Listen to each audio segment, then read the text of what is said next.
Have you ever felt like your intimacy and your connection is dying in your relationships and you don't really know why? Today, we want to talk about what not many people are talking about is the impact of the financial stress on intimacy in your relationships. Hi, my name is Anna Ditchburn. And I'm Laban Ditchburn. And welcome back to Purpose Partners for Life. This is a subject that has been very near and dear to us. The journey that Anna and I have both been on in our 5 years together, the majority of the time was impacted financially. When Anna and I first got together, I had accumulated quite a lot of debt. A lot of it was from my former hedonistic life where I used to gamble away basically every dollar I had, and I would refinance to stay ahead of things and just became overwhelmed financially. And then when I went out on my own in 2019, I was already on the back foot.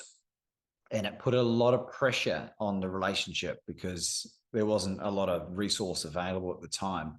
And for all the men out there who have this role and this obligation of being the provider, but to hunt the woolly mammoth for our families, it can really ding your self-confidence and your self-esteem, especially leaning into your masculinity as a man.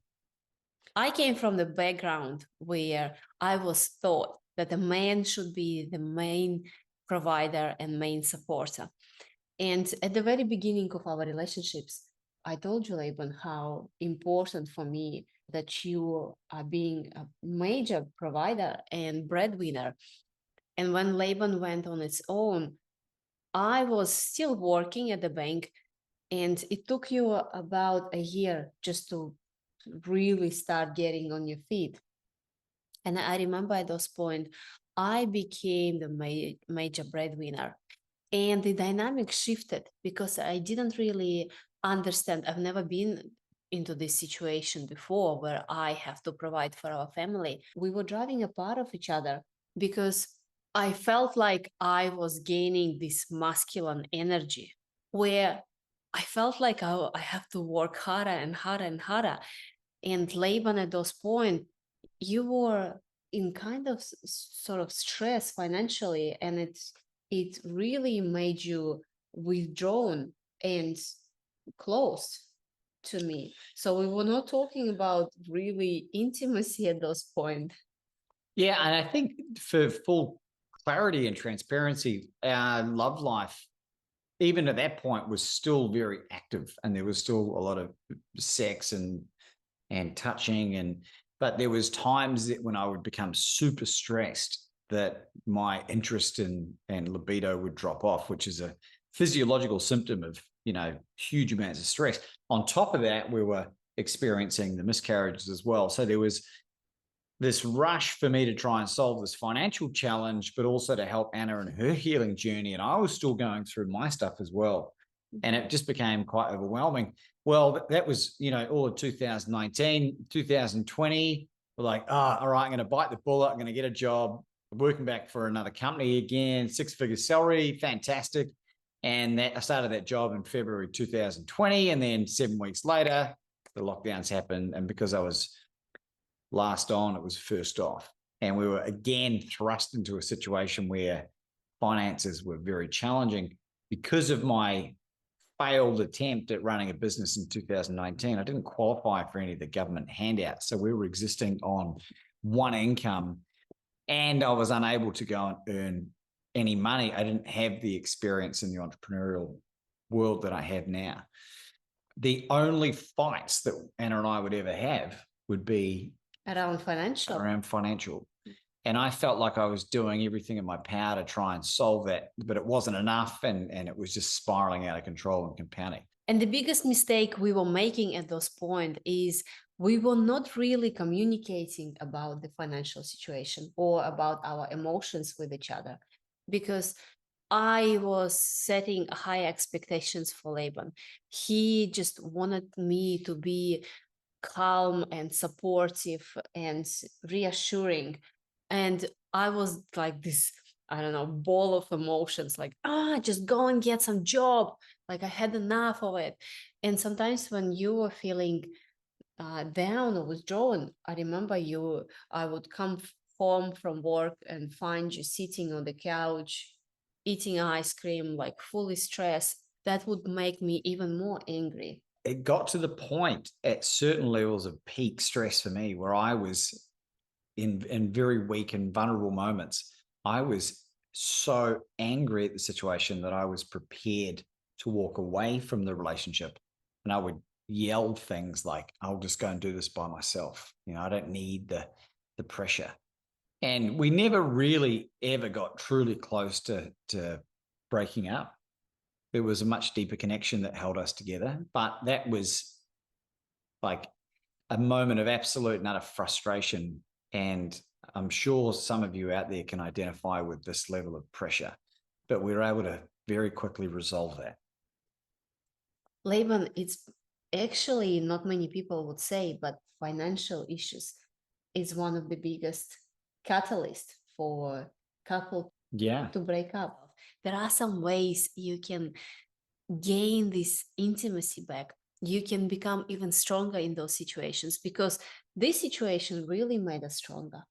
Yeah, it absolutely did. And so one of the first things that I think worked really well for us was not during times of an argument, but when we're both calm and peaceful, having an honest and real conversation about our expectations for each other.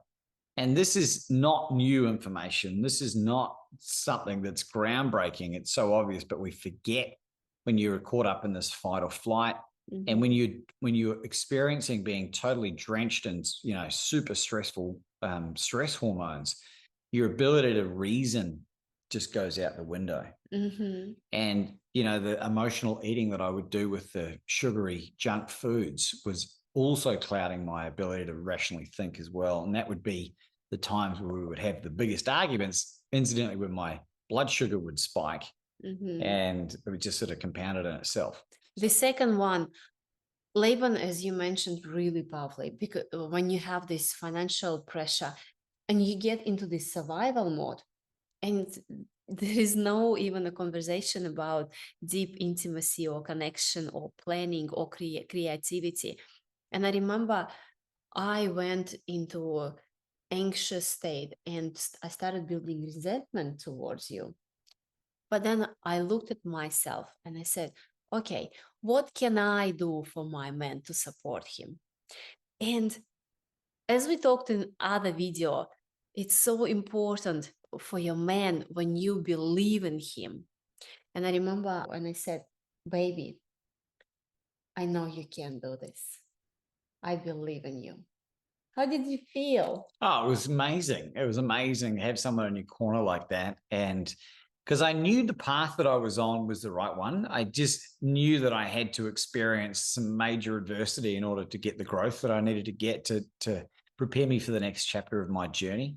That was vindicated after it all came to fruition years later. But it was that vote of confidence from Anna that really gave me the confidence to keep going. Not that I ever thought for any period there that I was going to give up. I didn't have any option, and I was basically unemployable at this point because I knew that I didn't want to work for anyone, and spent the majority of the time in 2019 focused on what has become very relevant and important to my journey now, when I should have been doing recruitment, but it was never my passion, my purpose. Mm-hmm. And thankfully, Anna saw that in me and she could see the trajectory that I was on.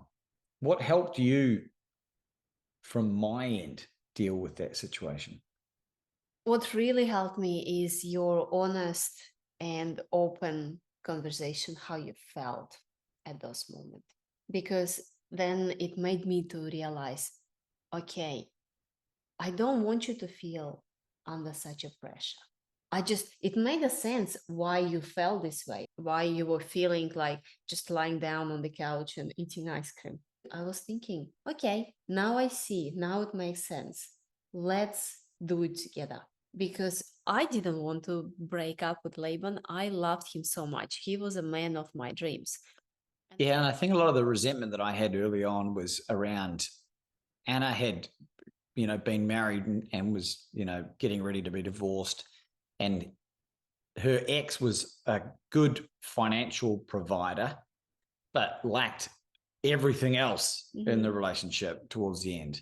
And I would justify my situation by saying, darling, like, I'm giving you all these other areas of my life in this relationship. Like, the money is just the one thing. It's coming, it's coming, it's coming. So it was a bane of frustration. But once you realize that you could approach it a different manner and we get the best out of me, that's when the goalposts really shifted. So the fourth thing that really help us to get out of the situation is when we sat down, started writing our goals, our financial goals, and our goals in life in general together. And then we started to achieve those goals, incidentally. And then once you're achieving, whether it be a micro goal or a macro goal or a major goal, whatever you want to call it, you start getting that positive feedback loop that that you're on the right path. And then that helped calm out. And we always had everything we ever needed. We were never in a place of complete lack, even at the moments where we were completely and utterly financially destitute. And thank you to some generosity of some, two amazing people in our lives over different timeframes that bailed us out, really. The challenge of being a new entrepreneur in 2020 was like magnified by a factor that I can't even really quantify. I just didn't have the experience or the mindset to be able to create income. I was used to swapping hours for money, and that's a surefire way to stay broke. And the last thing, what I really learned through this experience is, if you want to become a purpose partners, you cannot fight each other right now. You can only fight beside each other. That's how purpose partners do their relationships. Amen. And if this resonates with you in any capacity, Anna and I will be launching our monthly 5-day challenge. You can join at whatever time, whenever you watch this or listen to this, purposepartnersforlife.com, and you can register for this 5-day challenge, where we talk about a lot of these particular challenges that we've had in detail and provide solutions, tangible, real solutions that we've been able to use and implement through our own experiences, through amazing sage wisdom and advice from people that have achieved what we wanted to achieve. And we don't make it a habit of taking advice or opinion from people that haven't achieved what we want to achieve. And you might feel stuck in all this financial pressure and lack of intimacy and connection. But that's why we call it challenge, because when you go into the challenge together with your partner and do something besides each other, your intimacy and your connection automatically gets better because you are in this challenge together. So we really hope you enjoyed this video. We have a lot of fun making these videos. And if you have any burning questions, put them in the chat below and we'll see what we can do to get to and answer those, and maybe even create a video on it. We love using real life examples to help solve challenges. Purpose Partners for Life, for you to find out more about what we do and how we can serve. Have a great day if you're not having one. And if you are, we'll keep up the good work, would you?